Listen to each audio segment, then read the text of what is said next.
Bonjour à toutes et à tous. Bien, je vais vous parler du Power to Gas.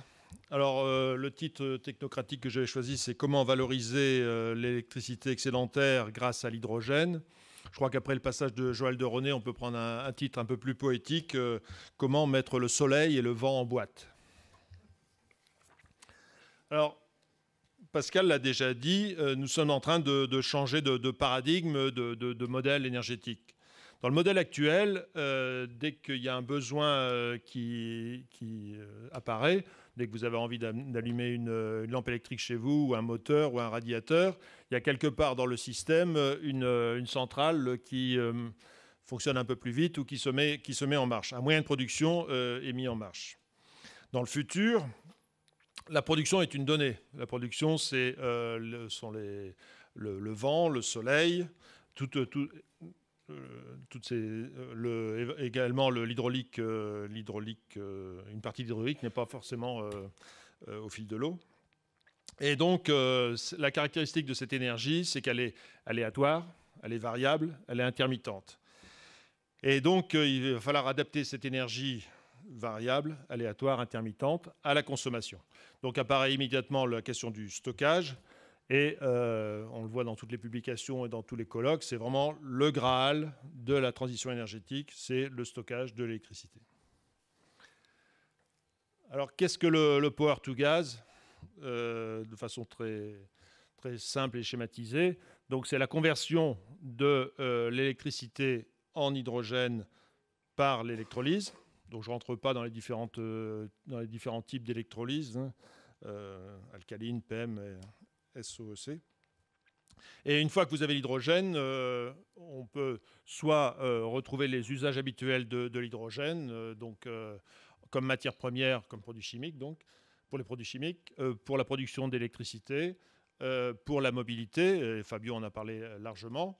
Et on peut également l'injecter dans le réseau de gaz naturel, j'y reviendrai plus tard, où on peut passer par une étape de ce qu'on appelle de méthanation, c'est-à-dire de recombinaison de l'hydrogène avec du gaz carbonique par la réaction de Sabatier, qui est inscrite ici, qui donc redonne du gaz naturel, du gaz de synthèse, du méthane de synthèse, que vous injectez dans le réseau, et là vous retrouvez tous les usages du gaz naturel. Alors, le Power to Gas, bon, on redécouvre ça maintenant. On en a déjà parlé dans les années 70. Au moment du programme nucléaire français, on parlait d'excédent de production. Je crois qu'il y a des électriciens, des vieux électriciens dans la salle, vieux n'étant pas péjoratif. Non, pas si vite. Qui ont étudié dans les années 70 jusqu'au début des années 80 donc le stockage de l'électricité nucléaire excédentaire. Mais le concept a réémergé récemment par une thèse d'un universitaire allemand en 2009 et a signalé quand même en 2008, il y a un document qui a été produit à Mme Merkel pour modéliser donc une production d'électricité à base de renouvelables, 100% renouvelables. La notion de Power to Gas ne figurait pas dans ce document de 2008, pour vous dire que ces choses-là sont quand même assez récentes. Bon, depuis, ça a été largement diffusé. Nous-mêmes, à GRT Gaz, on y travaille depuis 2011. Et on a lancé une première étude avec un consultant, eCube. Et c'est cette étude que je me propose de vous décrire rapidement. Alors, donc là, vous avez donc la courbe rouge montre la courbe de consommation. Et donc, selon les moments de la journée, et d'un jour à l'autre, vous avez soit des excédents, soit des déficits par rapport à la consommation. Notre étude, cette étude de 2011, s'est placée dans un scénario résolument volontariste de l'ADEME, qui se place à l'horizon 2050 et qui retient 70 000 mégawatts d'éolien, 60 000 mégawatts de solaire. À cette époque, il reste encore 20 000 mégawatts de nucléaire, et puis du thermique classique, de l'hydraulique. Et on réalise sur cette base une modélisation heure par heure du système électrique. Les surplus cette modélisation fait apparaître des déficits et des surplus selon les heures de la journée. Le total des surplus, alors j'appelle surplus ce qui est nucléaire, plus éolien, plus photovoltaïque, plus également l'hydraulique fatale, donc ce qui est au fil de l'eau, et on y retranche évidemment les consommations. Le total de ces surplus, ça apparaît sur cette slide, c'est 75 TWh. Alors ce qui est important, c'est de voir la répartition de ces surplus en fonction de leur durée. Donc là, vous voyez qu'il y a 15 TWh qui sont à moins de 12 heures, et ensuite vous avez la répartition. C'est très important parce que ça va conditionner le mode de stockage que vous allez utiliser pour justement tirer tout le profit de ces surplus d'électricité. Donc, quand on regarde cette répartition, 80% des surplus sont sur des durées supérieures à 12 heures et un tiers, c'est-à-dire 26 TWh, c'est sur des périodes de 3 jours à une semaine. Alors, il est clair que ça, dans toutes nos études, pour les durées inférieures à 12 heures, le power to gas est en concurrence avec d'autres moyens, et notamment avec les batteries. Et en général, il n'est pas forcément compétitif avec ces moyens. Alors, quelles sont les solutions pour gérer ces surplus d'électricité, ces surplus de production d'électricité? Alors d'abord, on va jouer sur la demande. C'est toute la littérature qui apparaît maintenant sur le demand response management, enfin tout ce qui est gestion de la demande. C'est toute la problématique des smart grids. Donc c'est tout ça qui va permettre de déplacer de la demande, notamment en combinant avec Internet. Vous allez avoir des agrégateurs qui vont permettre justement qui vont rechercher des pools d'utilisateurs qui vont pouvoir s'effacer le moment venu ou absorber des quantités d'énergie le moment venu. Donc c'est tout ce concept-là qui est sous le terme modulation de la consommation. Vous allez avoir tous les moyens traditionnels de stockage, je les cite rapidement, donc les batteries, on l'a déjà dit, les volants d'inertie, les supraconducteurs, non pardon, les supercondensateurs, excusez-moi. Il y a aussi un concept qui est apparu il y a à peu près une quarantaine d'années, mais qui n'a pas vraiment encore décollé, c'est le Compressed Air Energy Storage, c'est-à-dire le stockage d'air comprimé dans des cavités souterraines, cavités creusées dans du sel par exemple. Bon, à ce jour, il y a 2 cavités qui existent dans le monde, une en Allemagne, une aux États-Unis. Il y a quelques projets, notamment un en Allemagne, mais ça a quand même du mal à décoller. Il y a également, Pascal l'a cité ce matin, le moyen qu'on cite habituellement sont les STEP, donc les stations de transfert d'énergie par pompage. Quelques chiffres à ce sujet. Actuellement, on a à peu près en France 4500 MW de capacité de stockage dans des steppes, avec un certain nombre de sites, notamment 2 gros sites qui sont Montézic, 870 MW, 40 heures de stockage, et Grand Maison, 1160 MW, 30 heures de stockage. Chacun de ces sites représente entre 35 et 40 gigawattheures. Retenez ces chiffres, 35 à 40 gigawattheures. Tout à l'heure, il va être question de stocker des térawattheures. Donc, les moyens traditionnels. Troisièmement, exportation. Alors, on peut penser, on va être excédentaire, on peut penser exporter vers les voisins. Alors, qui sont les voisins? C'est l'Allemagne, c'est l'Espagne. Bon, je ne vous cache pas qu'ils sont un peu en avance sur nous en matière de renouvelables, donc ils risquent aussi d'avoir des excédents. Donc notre étude a retenu que 20% de l'excédent pouvait être exporté vers les pays voisins. Ça s'est fait en simulant donc les systèmes électriques des 2 côtés de la frontière. Et donc, quatrièmement, on en arrive là, production d'hydrogène, donc utilisation de l'électrolyse pour produire de l'hydrogène et stocker produire de l'hydrogène. On verra après ce qu'on en fait. Dernier point, évidemment, on ne pourra pas, utiliser l'électricité jusqu'à la dernière goutte, si j'ose dire, jusqu'au dernier électron. Donc, il y aura une partie de délestage qui sera nécessaire, mais c'est des quantités assez limitées. Alors, je remontre le diagramme qui a déjà été montré par Pascal et qui montre donc comment se placent les différents moyens de stockage pour des faibles quantités et pour des faibles durées, pour trouver évidemment les batteries. Et plus on s'éloigne de l'origine, plus on retrouve, on retrouve là l'air comprimé, stockage d'air comprimé, les steppes, et puis donc tout en haut pour des grandes quantités et pour des grandes durées, le stockage de la production d'hydrogène. Quelques ordres de grandeur pour fixer un peu les choses en matière de stockage. Pour stocker 1 kWh, c'est un chiffre que Jean-Paul Reich aime bien, pour stocker 1 kWh, il faut remonter 1 m3 de gaz sur 360 mètres. D'eau, pardon, oui. Non, mais ça, c'est la déformation professionnelle. C'est 1 m3 d'eau sur 360 mètres. 360 mètres. 360 mètres. 1 m3 de batterie lithium-ion permet de stocker 200 kWh. 1 m3 d'hydrogène à 200 bars, 700 kWh. Et 1 m3 de méthane à 200 bars, 2200 kWh. Ça vous donne les différentes... Donc ça explique aussi qu'on stocke dans les véhicules à 700 bars pour retrouver à peu près les mêmes quantités que pour le méthane à 250 bars. L'hydrogène, c'est la seule technologie qui est disponible pour un stockage massif, saisonnier et de longue durée. On va trouver en intraday ou d'un jour à l'autre ou sur une semaine, on va trouver des moyens, et il y en a, notamment les batteries. Mais pour le stockage saisonnier et de longue durée, c'est ça qu'il faut bien retenir, l'hydrogène est vraiment la seule solution.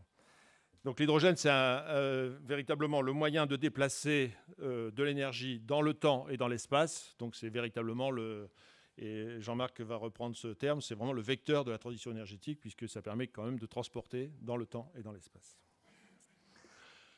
Alors, comme au lycée, on va faire une application numérique. Donc, comment se répartissent les ordres de grandeur de ces 75 TWh de surplus qu'on a dégagés? Donc, on estime 15 TWh dans les stations de pompage. J'ai dit 20% exportés, donc les 15 TWh. Les moyens traditionnels, encore 15 TWh. On ne peut pas tout équiper en électrolyseur, donc il y a du délestage nécessaire. Et au final, il vous reste 25 TWh à valoriser. C'était cette première étude que nous avions fait en 2011, début 2012, avec notre consultant eCube.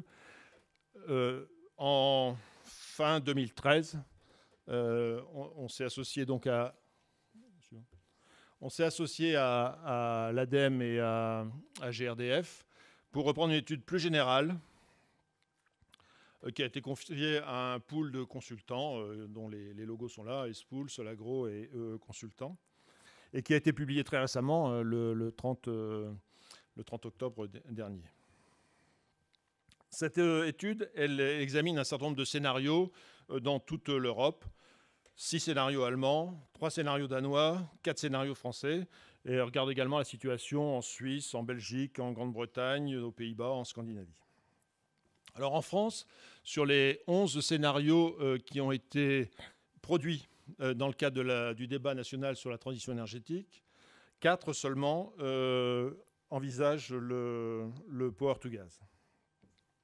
Ce sont ces 4 scénarios qui sont là. Donc négawatts, avec une quantité qui peut aller jusqu'à 90 TWh. Bon, l'ADEME, 23 TWh. On retrouve tout à l'heure, je disais 25. Enfin, les hypothèses n'est pas exactement les mêmes en termes de parc de production, donc on est vraiment dans les purs. GRDF donc a fait son scénario facteur 4 avec des quantités. Là, il y avait également une échéance en 2030 et dès 2030, il apparaît des quantités à stocker, faibles évidemment, 5 TWh, mais qui sont déjà présentes, et 30 TWh à l'horizon 2050. Et l'encre, donc ne fournit pas de chiffrage précis, mais évoque quand même le power to gas comme moyen de stockage. Globalement, donc, quand on regarde ces 4 scénarios, on arrive à des quantités qui varient entre 20, 25 TWh et 90 TWh. Alors, ils ont regardé également d'autres pays, le Danemark notamment, qui est très engagé dans le développement des renouvelables. Quelques chiffres quand même sur le Danemark. En 2013, l'éolien a couvert 34% de sa production électrique. 34%. En janvier 2014, l'éolien a couvert 63% de la production électrique. Par contre, en mars 2014, il n'y a eu que 9 MW qui ont été utilisés sur les 4900 MW produits, qui ont été mis en jeu. Donc le potentiel éolien est très, très important, mais avec de très fortes fluctuations. Donc le problème du stockage se pose de façon très aiguë chez eux. Au final, ils imaginent qu'il y aura un besoin de stockage de l'ordre de 2 à 7 TWh, ce qui est quand même pas mal pour un pays qui est quand même pas très, très, très grand. L'Allemagne, donc c'est un secret pour personne, donc le contexte politique est très favorable à une transition énergétique ambitieuse, même si récemment vous avez pu voir une révision de cette politique et notamment une révision du soutien aux ENR. Mais là encore, donc l'objectif, c'est la part des ENR dans la consommation d'électricité, c'est 35% en 2020, 50% en 2030 et 80% en 2050. Le power to gas est pris très au sérieux en Allemagne. Tous les scénarios énergétiques qui paraissent intègrent le power to gas avec des volumes de production qui sont entre 10 et 90 TWh. Très, très important. Siemens prépare des électrolyseurs de 10 MW de forte puissance. Et il y a de nombreux démonstrateurs qui sont déjà en place. Je vais y revenir plus tard. Et donc l'équivalent de l'ADEME, la DENA, a une plateforme stratégique avec une feuille de route. DENA existe depuis avril 2011, si je ne m'abuse. Et il y a une feuille de route qui a été produite en juin 2012. Je crois qu'il y a un accord entre DENA et ADEME, si je ne me trompe. Oui. Signé cet après-midi, c'est ça? Ah, une réunion. Bon, donc ça fonctionne. Donc là aussi, oui, enfin, bon, les quantités, je l'ai dit, hein, c'est de 10 à 90, voire plus, térawattheures. Alors, de là, l'intérêt de voir ces scénarios, c'était de tirer un certain nombre d'enseignements qui seraient valables, puisque on l'a vu, que ce soit le Danemark ou l'Allemagne, ils ont quand même un coup d'avance sur la France en termes de développement des renouvelables. Donc, c'était de tirer des enseignements qui pourraient être donc utiles au développement de nouvelles technologies en France. Alors, quels sont les déterminants du recours au power to gas? Donc, on l'a vu, quand on ne s'intéresse qu'au système électrique, le power to gas a du mal à sortir. Donc, il ne sort que dans des scénarios qui s'intéressent à un périmètre très, très large. Et il sort également, le power to gas se révèle comme indispensable dans les cas où les objectifs sont ambitieux en matière de renouvelables et également dans le long terme, c'est-à-dire qu'avant 2030, c'est pas grand-chose. Mais à partir de 2030, il faut vraiment s'y atteler et avoir des solutions. Le fait d'avoir regardé des pays comme la Suisse ou même le Danemark au début, c'est-à-dire les pays où il y a à proximité ou même dans le pays une forte hydroélectricité, avec donc des moyens type hydraulique, type STEP, fait que le recours est moins immédiat. Les pays aussi où la biomasse est développée fait que ça repousse également l'utilisation du power to gas. Alors, est-ce que c'est de l'hydrogène ou est-ce qu'on va jusqu'au méthane? Bon, là, le débat n'est pas tranché, le débat reste ouvert. Bon, il y a sûrement encore des progrès très importants à faire sur la méthanation, sur cette recombinaison de l'hydrogène et du CO2 par la réaction de Sabatier. L'intérêt du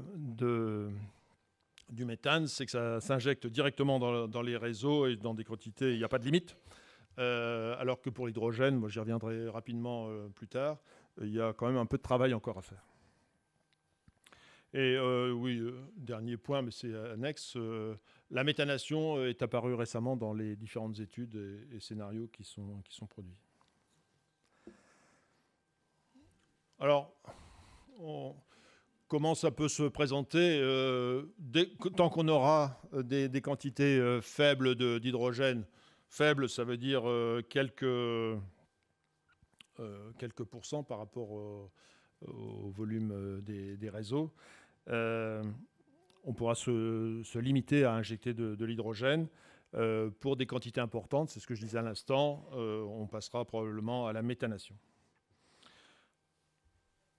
Pour alimenter... Oui, ça. Pour alimenter, on peut notamment imaginer de coupler une installation de power to gas, qui est en haut de la figure, avec une installation de méthanisation. Je rappelle quand même que pour une installation qui produit 1 tonne par heure de CO2, il faut lui coupler une installation de 10 MW d'électrolyseur. Donc 1 tonne par heure. Et une installation de méthanisation, c'est de l'ordre de 500 kg de CO2 par heure.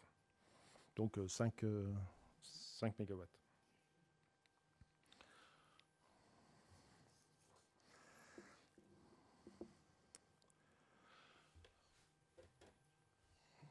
Alors, je ne vais pas rentrer dans les détails de l'étude qui est fort intéressante et qui a tout un volet valorisation de l'hydrogène.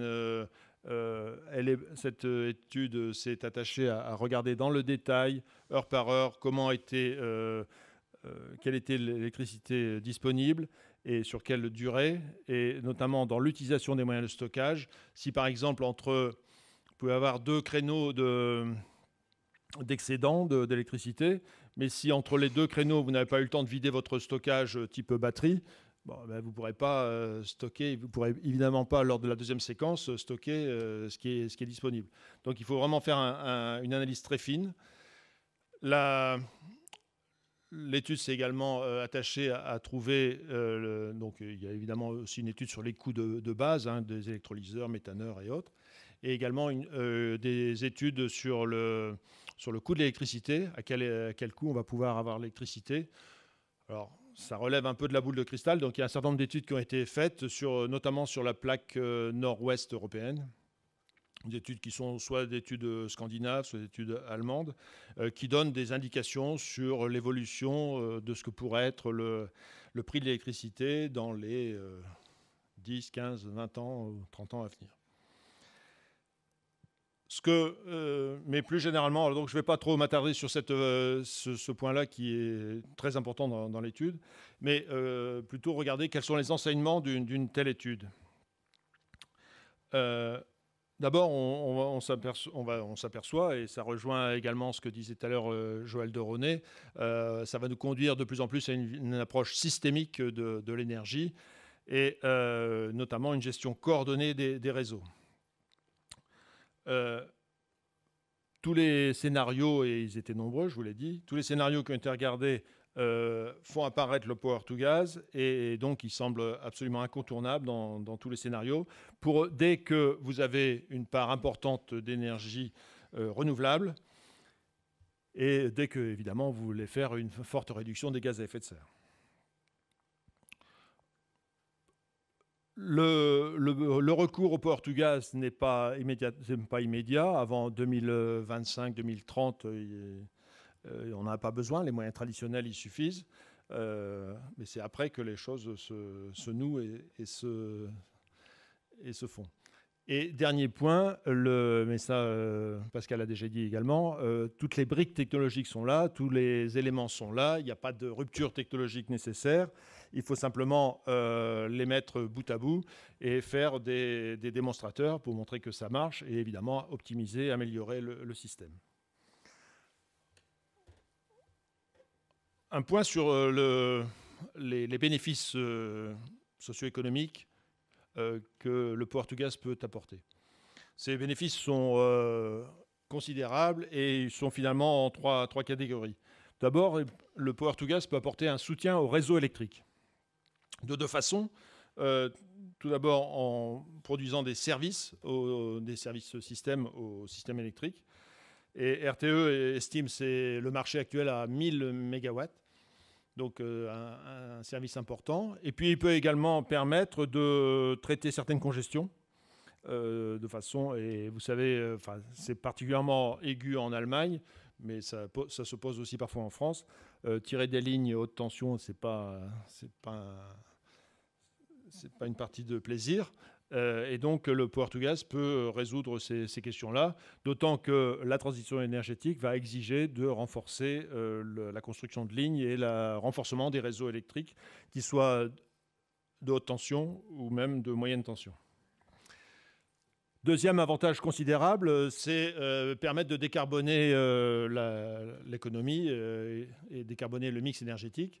Donc, fondamentalement, ça permet d'intégrer les ENR dans le mix énergétique.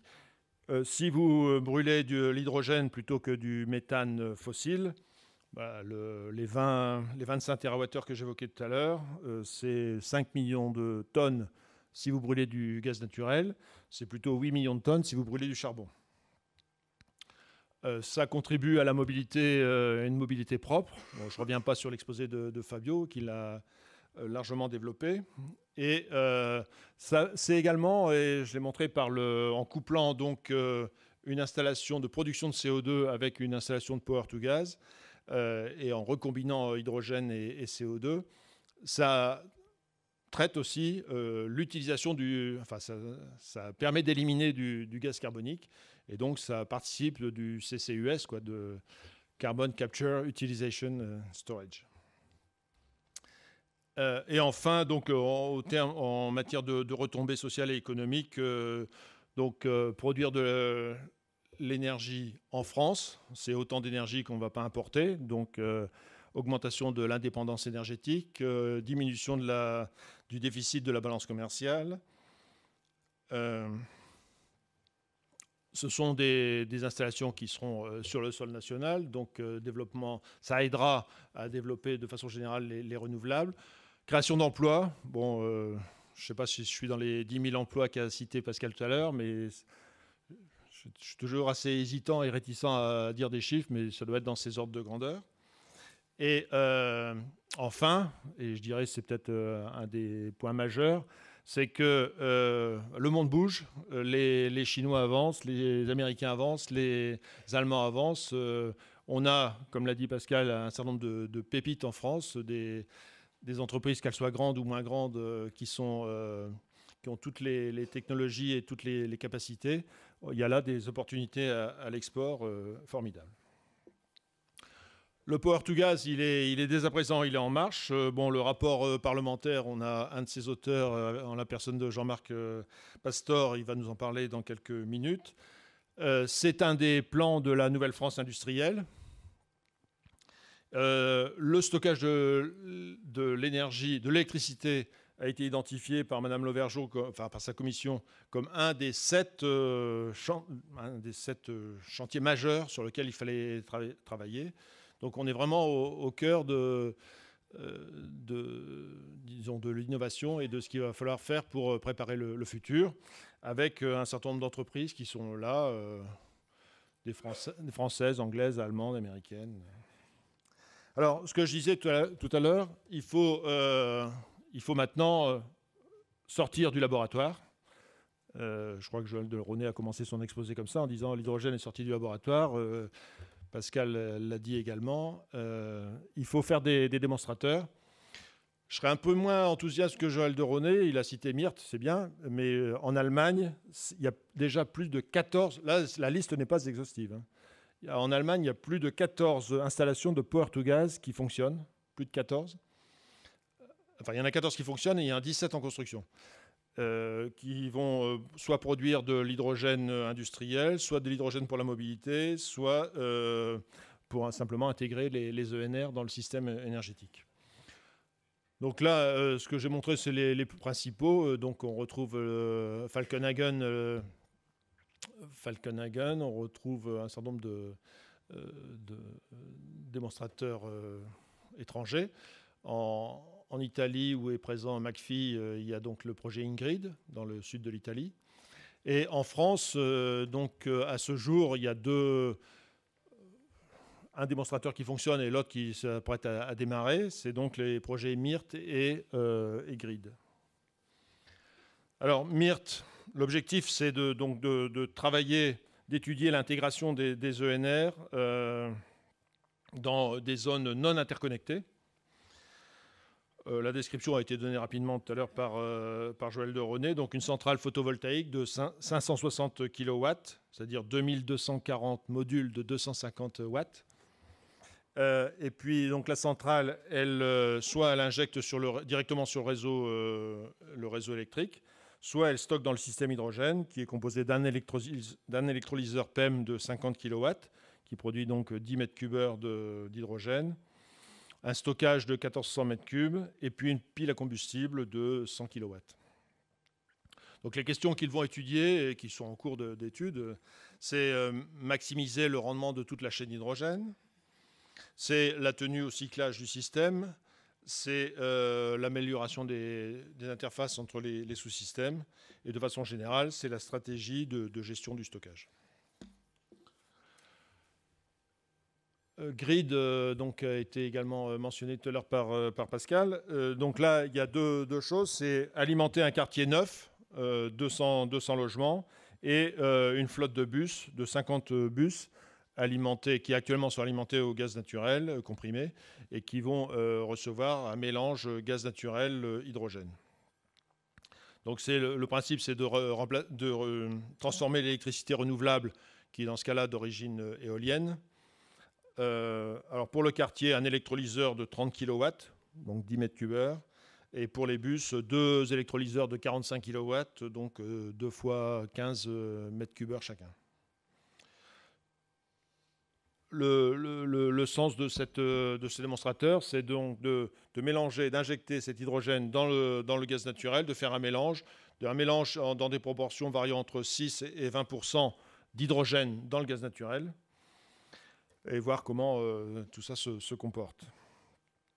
Ce projet a été lancé le 30 janvier de cette année, un budget de 15 millions d'euros, avec un fort soutien donc de l'ADEME et des investissements d'avenir, et puis un certain nombre de partenaires qui sont cités là. Ce n'est pas exhaustif, hein, il y a 12 partenaires au total, et notamment la communauté urbaine de Dunkerque. Alors, un des buts, je peux faire un développement à ce niveau-là sur la question de la teneur admissible d'hydrogène dans les réseaux. C'est pas net. Enfin, en tout cas, pour moi, les spécifications de GRT Gaz retiennent 6%. C'est-à-dire que jusqu'à 6%, le transporteur est tenu d'accepter du gaz à la frontière qui se présenterait. Tous les appareils en France sont testés avec un gaz à 23% d'hydrogène, mais sur des essais de courte durée. L'ITAN, marque déposée GDF Suez, c'est 20% d'hydrogène. En Allemagne, dès que vous avez une station de remplissage de gaz naturel véhicule à proximité, vous ne pouvez pas dépasser 2% d'hydrogène dans votre gaz. En France, si vous allez voir un industriel et vous lui dites qu'il y a de l'hydrogène dans le gaz, si cet industriel a une turbine, il vous dit, moi, enfin le fournisseur de la turbine vous dit, moi, si vous mettez plus de 1% d'hydrogène dans le gaz, je ne garantis pas la tenue à terme de la turbine. Bon, bref, c'est tout ce qui... alors, il y a eu dans le temps, c'est-à-dire en 2003-2008, je crois, un projet européen, Naturali, qui a examiné ces choses-là, qui a montré que pour les réseaux de gaz, il n'y a pas de problème, au moins jusqu'à 20%, il n'y a pas du tout de problème. Par contre, au niveau des appareils, il y a du travail à faire, et c'est le sens de Grid de montrer qu'on peut aller au-delà de ces 6%, voire même jusqu'à 20% sans problème. Donc un des objectifs de Grid, c'est d'avoir les idées un peu plus claires sur la quantité d'hydrogène qu'on peut injecter dans le réseau de gaz naturel. Sachant que, comme disait Pascal ce matin, le gaz de ville, c'était 50% d'hydrogène. Alors, de notre côté, GRT Gaz, on travaille également sur un démonstrateur de plus grande échelle, puisqu'on parle de l'échelle de l'ordre du mégawatt. On va tester des électrolyseurs de toutes catégories, alcalin, PEM, voire même haute température si ça sort dans les délais. et également une solution de méthanation. Le projet... Oui, ça ira. Le projet est en cours de définition. Le directeur de projet est dans la salle, donc si vous avez des questions, profitez-en. Un des points délicats a été la localisation de ce projet, dans la mesure où on ne souhaitait pas que l'hydrogène injecté se retrouve chez vous, puisque l'hydrogène injecté devait être circonscrit à un domaine qui aille donc chez des industriels qui n'ont pas de turbine. Enfin bref, ça a été assez compliqué. Mais le directeur de projet a pu trouver un endroit et c'est en bonne voie. Alors les objectifs de cette démonstration, c'est donc de valider le procédé, de lancer donc un peu mieux encore la filière Power-to-Gas en France. Là, comme ça, on aura déjà 3 démonstrateurs. Et puis, de construire le business model. Alors, ce genre d'étude est particulièrement intéressant. C'est une étape, mais c'est une étape sur un chemin qui est encore long. En fait, pour bien répondre à cette question, il faut avoir une idée de quel est le prix de l'électricité, puisque c'est une part très importante dans le prix de revient de l'hydrogène. Et donc, on bute ensuite sur des questions sur l'organisation du marché de l'électricité, comme disent les spécialistes, le market design, l'architecture du marché de l'électricité, également toute la problématique autour du carbone, quel coût on donne au carbone. Est-ce qu'on parle en termes de taxe carbone? Est-ce qu'on met un système de quotas? Enfin, c'est tout ça qui va définir le coût de l'électricité à moyen et long terme. Et c'est évidemment fondamental pour la rentabilité de cette filière. Puisqu'on me dit que j'ai plus beaucoup de temps, j'accélère. Et donc, en avant-première, je vous présente le squelette de l'Enernet. Voilà le squelette de l'Enernet. Et c'est, comme on dit au musée du Quai Branly, là où les filières dialoguent. Donc, vous avez à la fois donc, le réseau de gaz naturel, le réseau d'électricité, le réseau de chaleur. Et tout ça va dialoguer en bonne entente. Donc, je crois qu'au terme de cette... je vais maintenant conclure. Au terme de cette présentation... Non. Faut regarder quand même le squelette de l'Enernet. Hein. Le Power-to-Gas, c'est donc une technologie mature. Toutes les briques technologiques sont là, elles sont disponibles. Il apporte la flexibilité au système électrique, permet l'intégration des renouvelables dans le système énergétique. Il utilise, ça c'est particulièrement important, il utilise des infrastructures qui existent. Et bien sûr, il exigera une plus grande coopération entre les opérateurs de réseau, soit opérateurs de réseau de gaz. Quand je dis opérateurs de réseau de gaz, c'est à la fois haute pression et basse pression, évidemment. Donc GRDF, GRT Gaz, RTE, ERDF, et puis les opérateurs de réseau de chaleur. C'est, je le répète, le seul moyen de stocker de l'électricité massivement et dans la durée, de façon saisonnière. Et ce qu'on a vu avec Fabio, le Power-to-Gas dans la mobilité, c'est-à-dire produire l'hydrogène pour la mobilité, ça peut être le premier point, le premier pas, le pont vers un déploiement du Power-to-Gas à plus grande échelle. Donc, des enjeux formidables, ils sont là, je ne vous les rappelle pas. Répondre à ces enjeux, relever ces défis, ça se prépare dès maintenant. Pour cela, il nous faut informer, sensibiliser les politiques, les décideurs, les médias, je pense qu'il y en a quelques-uns dans la salle, le public. Il nous faut poursuivre la recherche et le développement. J'ai dit qu'il faut faire des démonstrateurs, mais il y a encore un peu de recherche et de développement à faire. Donc mettre en place ces démonstrateurs, développer des coopérations internationales, notamment avec nos voisins allemands, faire évoluer la réglementation, mettre au point des modèles économiques et toute la question du market design et la question du marché du carbone. Et c'est ce à quoi